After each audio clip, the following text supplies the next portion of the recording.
Hello, everybody. Welcome back to Julie's Jewels, where this is Rio Del Lago 2025 edition. I'm so excited. I'm here tonight with Julie Fingar and James Barset. How you guys doing tonight? Doing well. Yeah, Yeah. I mean, it's I got my hoodie on. I'm getting ready for fall. It's like 2 weeks out, so we're close. Tonight we're talking about this is the race briefing, the official race briefing, right? It is. So we're going to go through all things Rio del Lago from start to finish and give you guys all the information that you need to prepare for race day.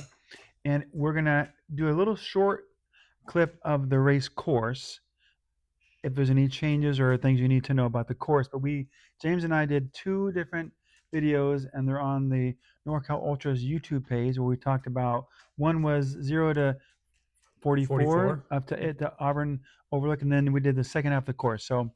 Uh, so we will go into short detail tonight, but we'll go into you can look at those if you want longer details.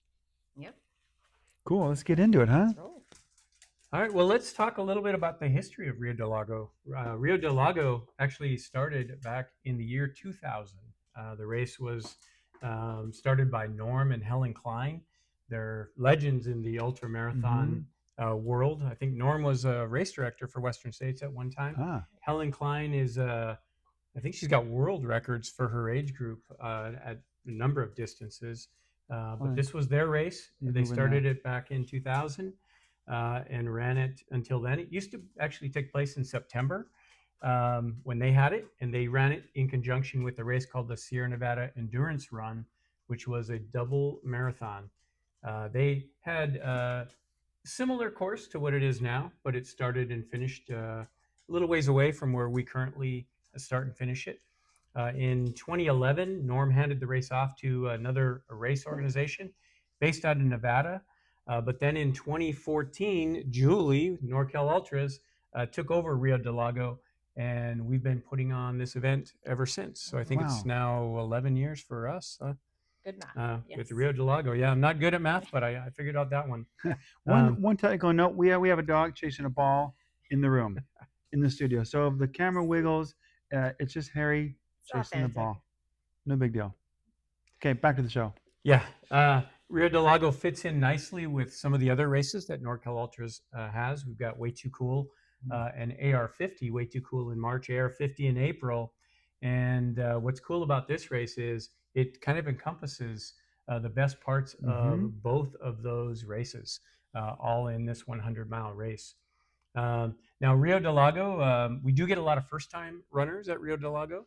It's a good first-time race. I think part of that is, well, first of all, I'll say we moved the race, of course, to November, and that's part of what makes it a good first-time runners course. It's a little cooler usually than it was back in when it was in September. So the weather works for the runners, I think. But there is a downside, and that's less daylight hours that the runners have to deal with. But I do think sometimes runners underestimate Rio del Lago, underestimate the course. It does look fairly flat on the elevation profile, but there are some challenges to the course. And go back and look at those videos that Mike referenced, where we talked about the first half and then the second half, so you can get a lowdown on that. But I will say I think one of the big things that runners underestimate is that first 20-mile loop. Although it is easy, the challenge there is people run too fast often, too fast too early, and that may lead to a DNF. So you're certainly not going to want to do that. Yep. A lot of people setting their marathon PRs that day. Not recommended. Yeah, not the day to set your 100-mile marathon race. PR. Yep. But I will say, some of the other things that Rio del Lago is known for, the aid stations. Among the best aid stations in ultramarathon running, very well stocked. Not only with all the food and the goodies that you need, but with the right people. We've got great aid station captains and the volunteers at the aid stations. These are seasoned veterans, not only have worked this race, but they're ultramarathon runners, most of them themselves, and they know what the runners need to get them through the aid station and to the finish line. So one thing I love about Rio del Lago is that if it's your first 100-miler, it's really well. You can get your crew to the aid stations. You can really be well supported. It's not like one of those remote races where you see somebody every 3 days. This is you can have your people there. They can get the car there. They can make it down the line. They can follow you along. So it really is nice to have your family and friends there. Yeah, it is very Mhm. crew accessible. Again, on the aid station, or I'm sorry, on the website, the aid station mileage chart lists out all those aid stations where your crew can access, and there are quite a few of them. Mhm. We'll talk about a little bit more about crew in a little bit here, but that certainly is another reason to run Rio Del Lago. The crew access, great weather. The course is challenging but doable. Uh, well-stocked aid stations, and also for those runners looking for a Western States qualifier, it is, I believe, the last qualifier Yep. for next year's Western States. Yeah. So Okay. I know we'll have runners certainly looking for that qualifying run at our race in a couple weeks here. Yeah. So if you haven't signed up and you need that qualifier, you got to get in. Registration will close on Monday, October 27th. So be Okay. sure Yep. both 50K and 100 mile. And I just want to mention the course records in case you're looking for that. Both the male and female records were set last year, 2024. Wow. Good year for runners last year. The men's record, 14:54, 18, 14 hours, 54 minutes, 18 Wow. seconds. Tyler Andre. And our female course record also set last year, 16:26:42. Nicole Abma. And I will mention Nicole was second place overall. Wow. Nice. So she put on Wow. a pretty good show last We year. could do a relay and get that time, right? I think we could Challenge probably that. get close. I mean, Yeah. Yeah. Once that'll we be the next thing. yeah, the Rio Relay, Yeah, the which Rio doesn't Relay. exist yet. But so let's get into the details of the race. You know, kind of what day is it, daylight savings, and when it starts, and things like that. All right, so we're gonna kick things off on Friday, October 31st.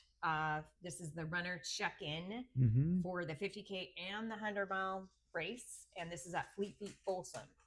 So this is where you're gonna go to get your runner bib, your drop bag, and all of the swag that goes along with your race entry.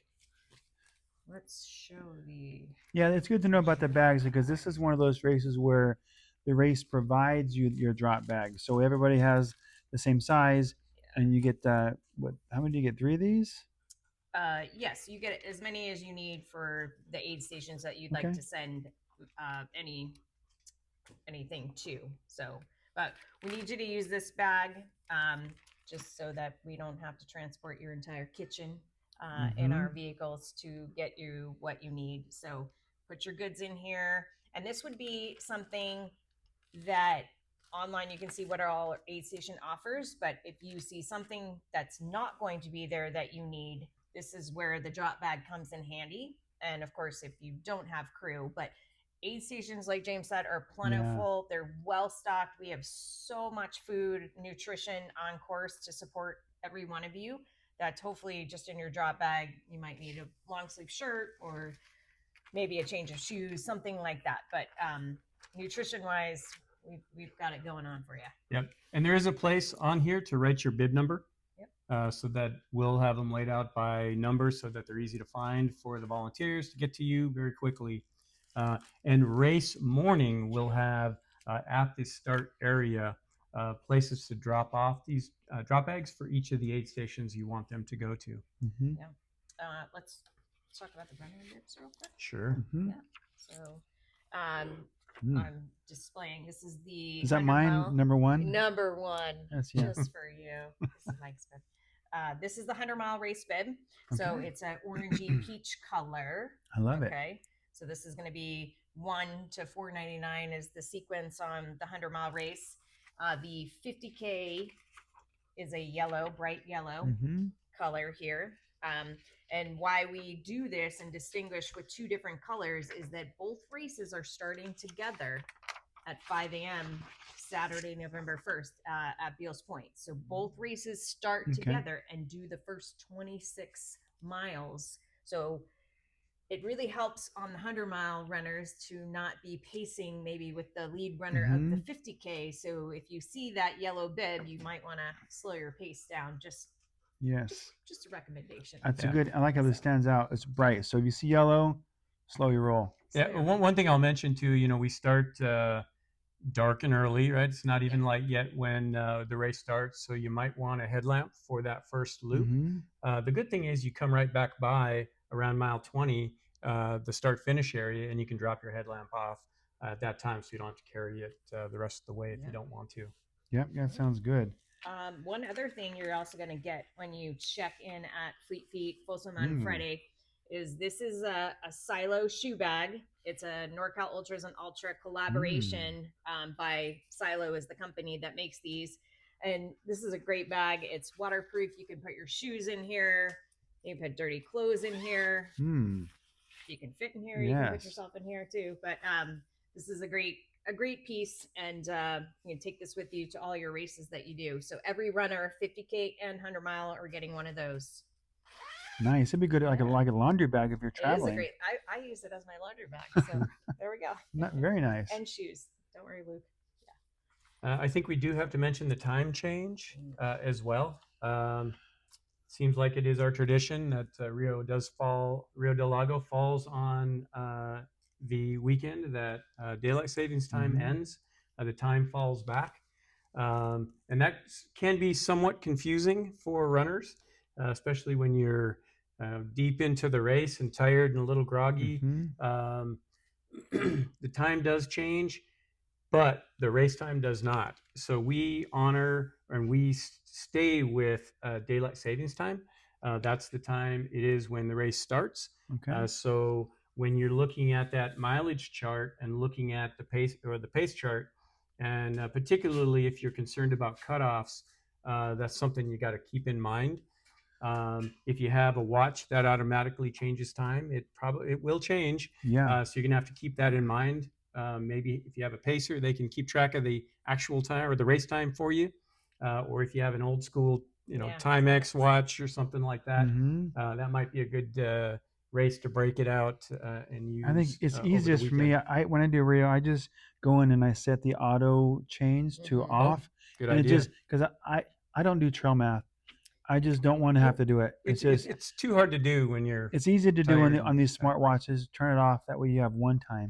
Yeah, and I think you can set your phone to not have that update Yep, as well. yep. So there's a setting in there. Yep. So Yep, very good. Good. So parking. We get to the parking lot. Your family and friends, they can park at the Bills Point at the start and mile 22. Yep. So they can park, but they have to have a parking pass, a state parks parking pass for the crew, right? For the family and folks. Yeah, so you've either got to have a California State Poppy Pass. So if you're local or in the state and you do have one of those, that will work. Otherwise, it's a $12 day use fee. And you can get this at Beals in the morning, though we will have envelopes at Fleet Feet on Friday. So you can get your money and everything situated ahead of time.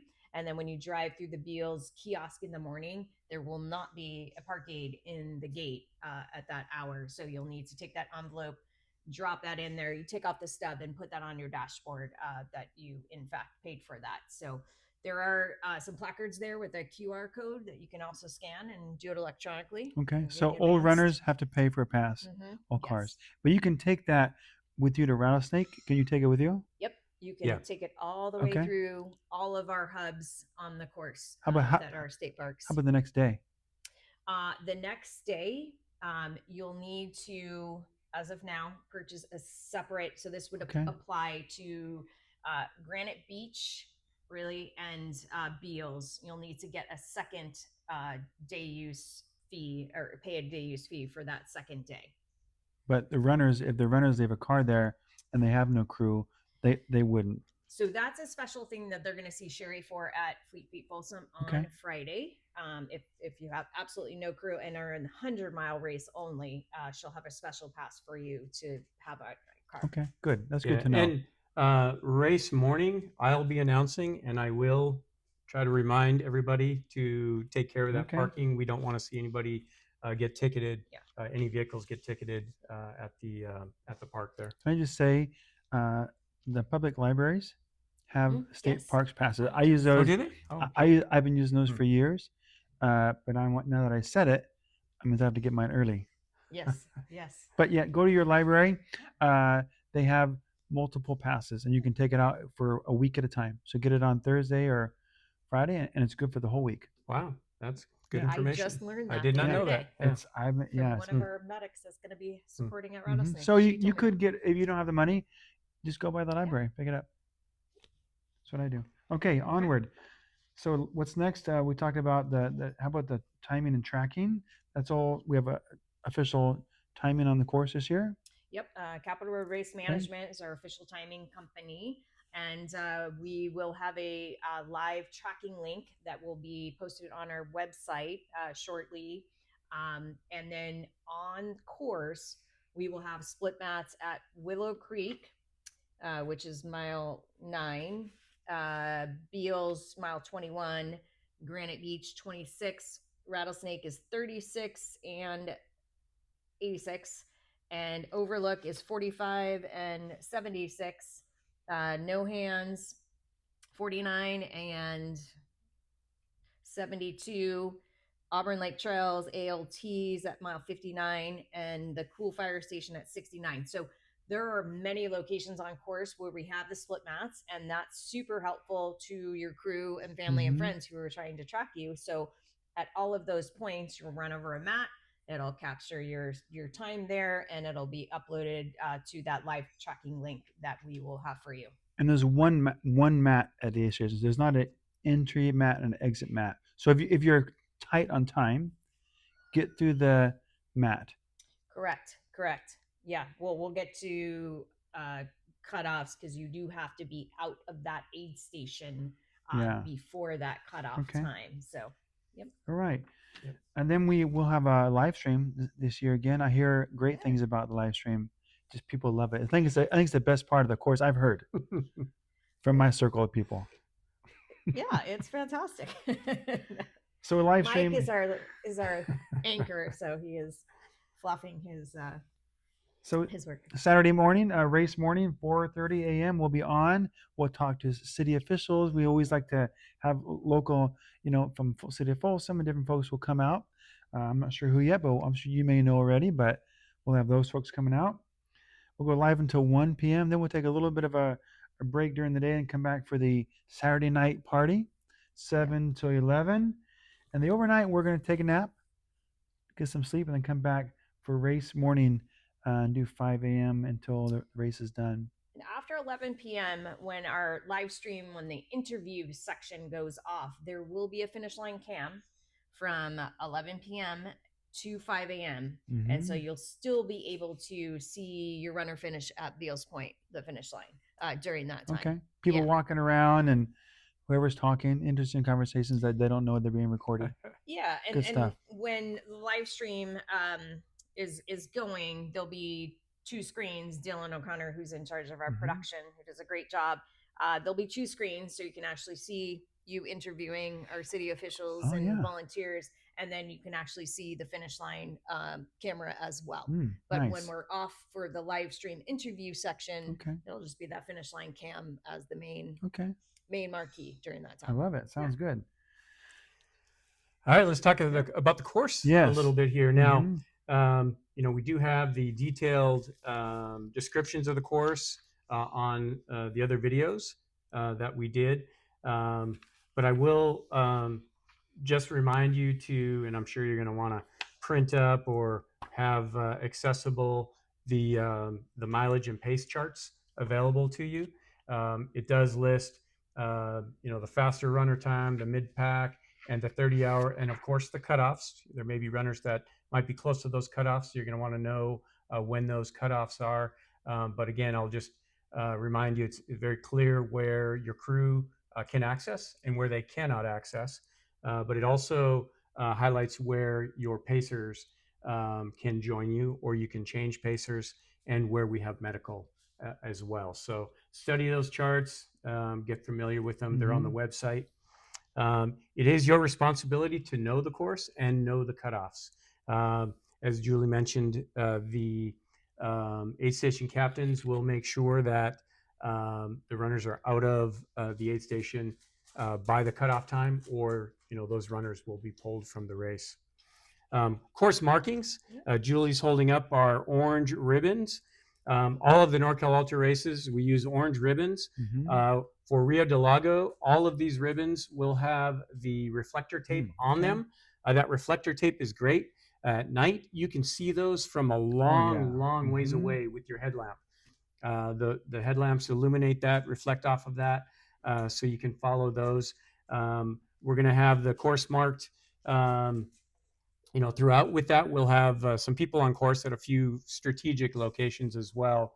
But we'll have people checking those ribbons throughout the race, just in case somebody pulls some or they fall down. If you go a little far and you don't see a ribbon, turn around and go back to the last ribbon that you saw. We don't want anybody getting lost out there. If you see a section where ribbons might have been pulled down, when you get to that next aid station, just let the aid station captain know. They can send someone out there to fix it so that that doesn't create a problem later on.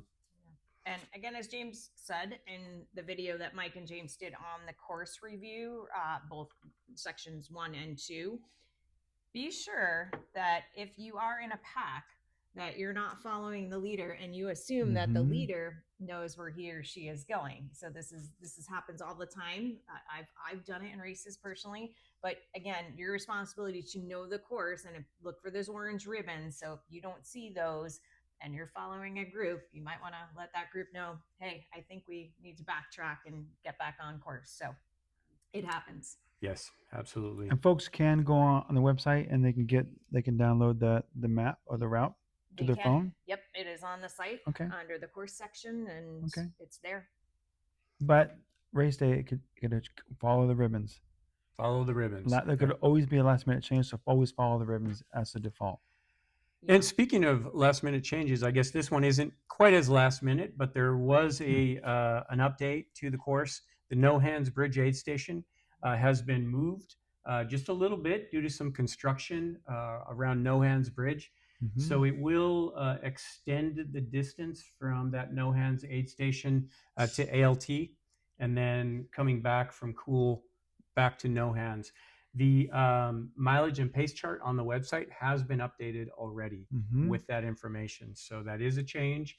I don't know, just in the last week or so, couple weeks. Yeah, the last week, and it doesn't affect the trail. So runners, just again, follow those orange ribbons all the way.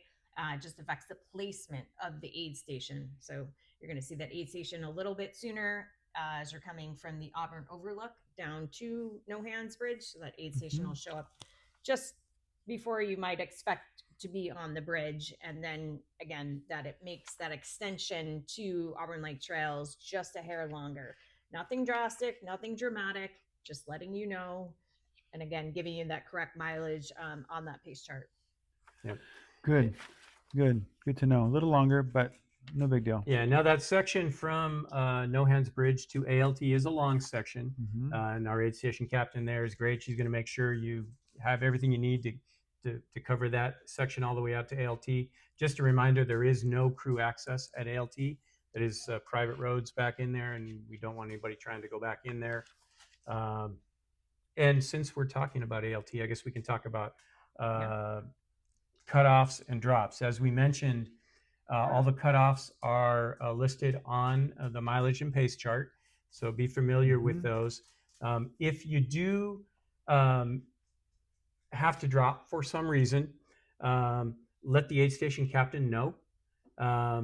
They will collect your bib number. If you want it back, you can let any of us know, and we'll make sure it gets sent back to you. Julie will make sure it gets sent back to you if you want to keep that bib for some reason. But we just want to make sure that everyone is accounted for if you have to drop for any reason. We really don't want anybody dropping at ALT because it is quite remote and difficult to get to.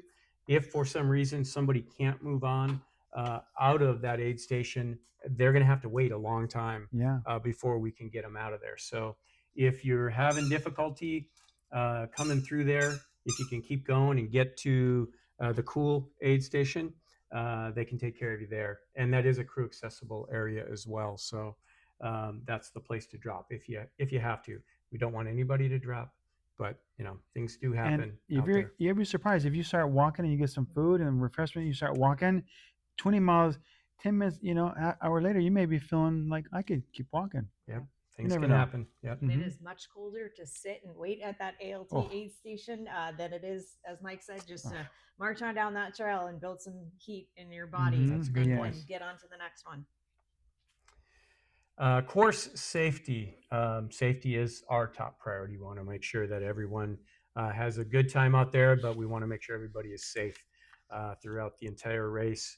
Um, we talked about the course markings already.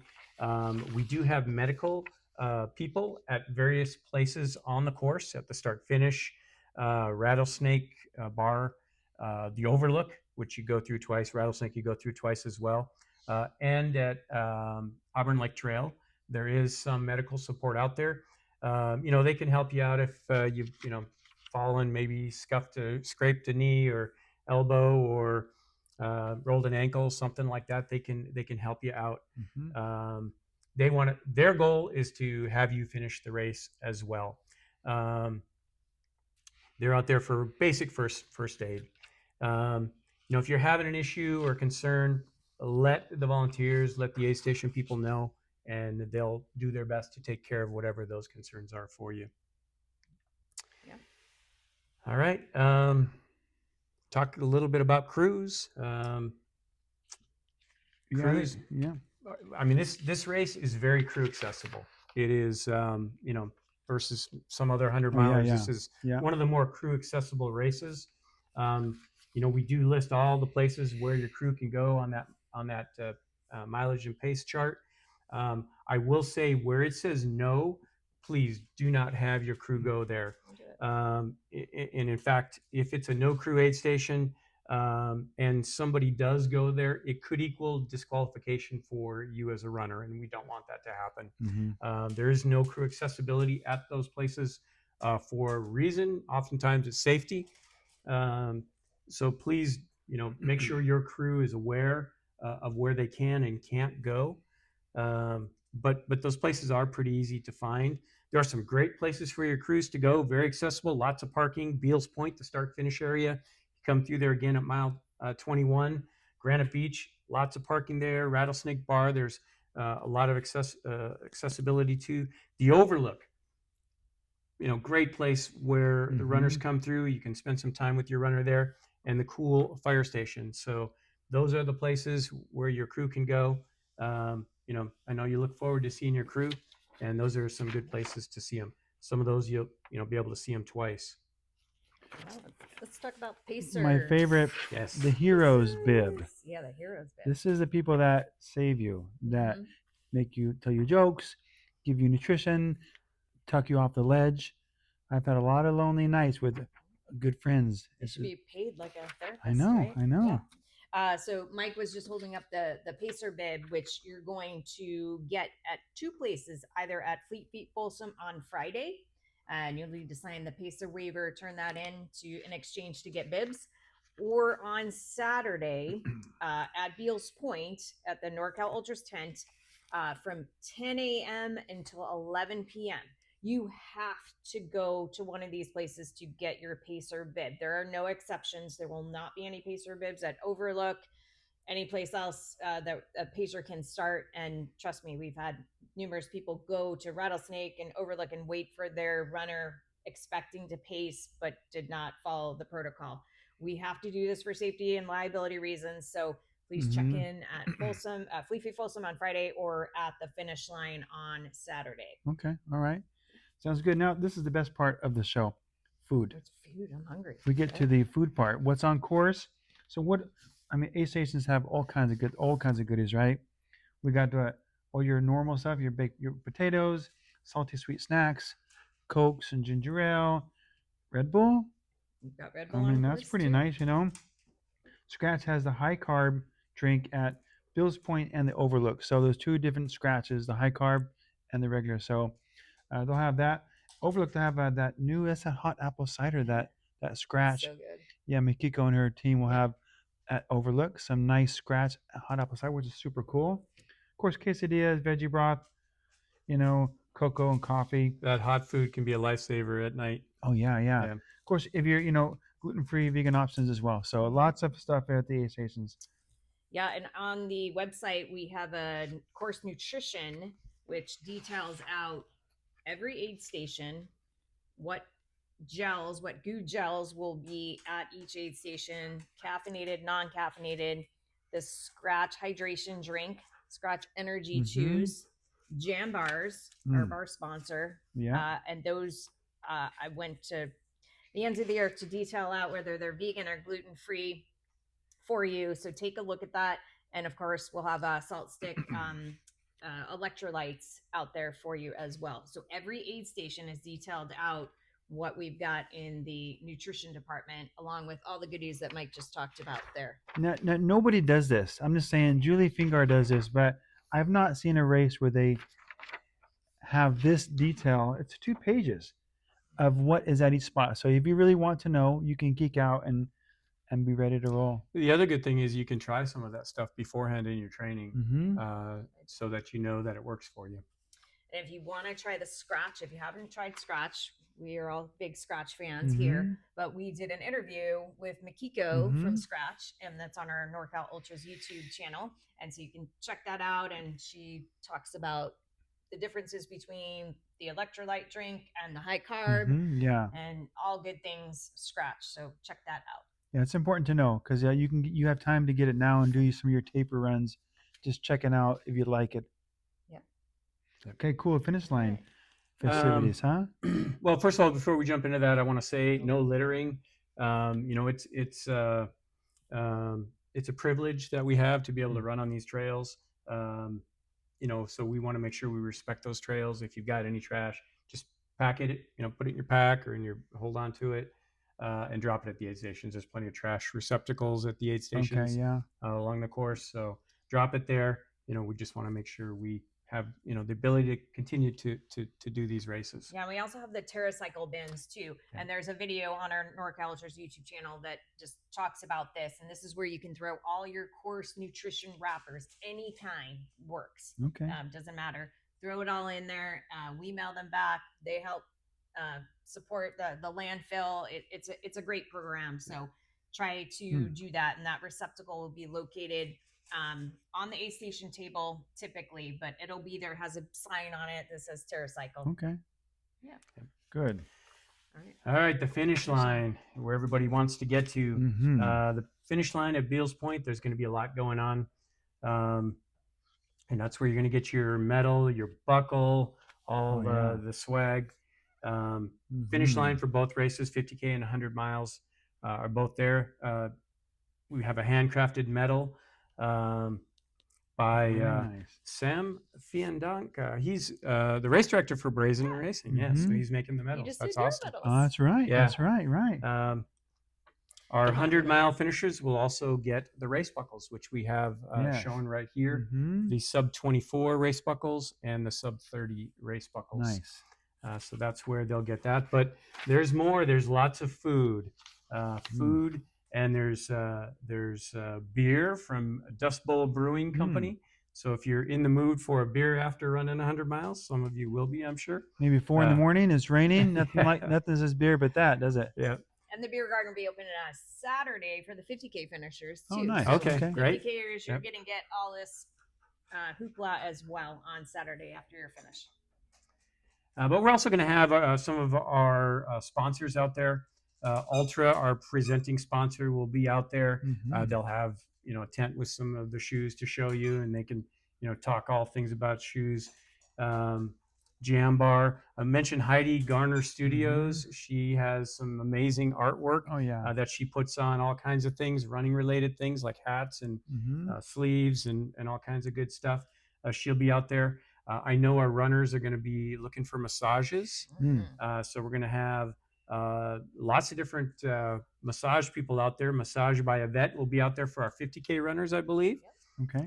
For 100-mile runners, we'll have a massage by Lily, and Monsters of Massage as well will be out there at the finish line on Sunday. So that's really nice. You got a lot of options. Yep. And then Yvette is also not only helping the 50K Oh, yeah. finishers. She's going to be up at the overlook Hmm. to help and service all the 100-mile runners at mile 45 and 75. Should go the math on Yeah, these, if but you have a knot in your calf or mhm. something's or your hip, you got a hip knot, she can just get in there and power that out and get you she going. can massage you standing up. She has what's called the hammer. Just ask for the hammer. And Julie said, ask for the hammer. It is the best thing ever. I kid you not. Your glutes and your hamstrings will be Okay. unlocked in 2 seconds. You'll be running down the hill like there's no Nice. tomorrow. And it literally takes like 2 seconds. So you're not going to get on the table face down, spend 20 minutes going to sleep. You are just going to Mm-hmm. get a hammer on the go. Hammer time. I love it. And of course, food at the finish line. Sunday morning, Brent, my son, will be in charge of making sure that there's lots of breakfast for everybody: eggs, pancakes, sausage, home fries, of course, coffee and tea, and hot chocolate Mm-hmm. on a cool morning. That might be nice to have. And there'll also be Bill's Donuts and homemade mini cinnamon rolls. Mm-hmm. Oh yeah. So that My is fave. something to look forward to at the finish line. Yeah. That's so good. So we're that's so nice. All the good food and it's so much fun at the finish. Even in the middle of the night, there's still stuff going on.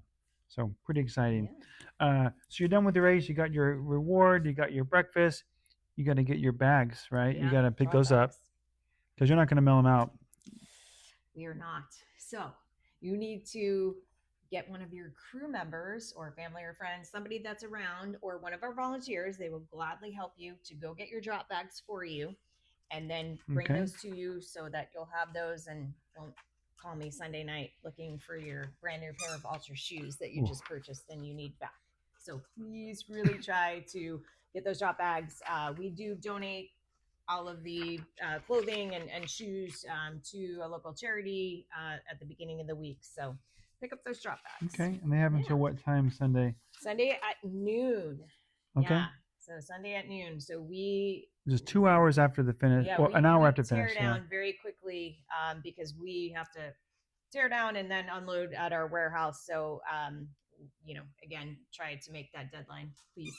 And again, daylight savings. Consider that because noon is not the same noon as it's at noon. It's noon. Yes. Yeah, do the math. Yeah, Yeah. I can't even do the math can't now, either, and I'm but- not even tired. Just I know what they're talking about. Yeah. And it is what it is. Yes. Yeah. okay. Yeah. Good. So that's it. So Well, the other thing I want to say is, I'll be doing a lot of the announcing, also with Angie and Gigi. They'll be doing a lot of the announcing, and when you or your runner is finishing, we want to talk about you. We want to tell your story if you have one. So if your crew wants to come and tell us a little bit about your journey in the race, if it's your birthday, anything like that, we want to be able to celebrate that. So come by the announcer's booth, talk to us, and we'd be happy to call out anything we can about you as a runner or your runner when you finish. It's a time to celebrate. We want to celebrate with you. that's great. It's always fun when they come across and they say something. Oh, it's your birthday, or you maybe you lost 50 pounds, or whatever the story is. Yeah. Everybody has a story, and the beauty of the race. I was talking the other day about this is that everyone has a story, and you get to share all those moments. It's so special. Whatever your reason is, come and share it, and we'll celebrate with you. And we do have 2 special finishers or soon to be finishers. We have Paul going for his 10th Wow. Rio finish and Ben going for his 11th. So look out for both Paul and Ben. Wow. They're ready to get number 10 and 11 done. So, Julie, we're wrapping this up here, and people are a couple weeks. What should give some your classic advice? You got 2 weeks left. What should we be doing as we get ready for the start line? Yeah, you could just taper, not do a thing until race day. It gets really tricky in the last 2 weeks. You feel like you need to cram an extra training session. You need to do things that you've never done before. Don't do that. This is the time to take that energy and time that you would be running and put it into something else. I am sure that there were some sacrifices and things you gave up along the way to train for this 50K or 100-mile race. And so this is time to kind of put back into the bank what you took out, and don't try anything new. Rest your body, get a massage, eat, hydrate. Take an art class, do some yoga. Yeah. Whatever you feel like doing. Yeah. see I your clean family my again. closet during taper weeks. That is my like total jam. It is weird, but that's what I do to absorb my time. So yeah. And we want to thank all the volunteers. Without volunteers, none of us, every race on the planet could not do these races. And like James said and Mike said, we have the most amazing volunteers. We are so lucky, so privileged to have people year after year, 10, 15, 20 years that have been with us, not only for Rio, but for Way to Cool and American River. And, again, we are blessed to have the best in the business. Yeah, I'm excited. Looking forward to another great event. It was so fun. Yeah. Well, guys, thanks, James. Thanks, Julie. Thanks, you guys, and we will see you, out there in a couple of weeks. All right. Thank Thank you. you. Okay, bye bye.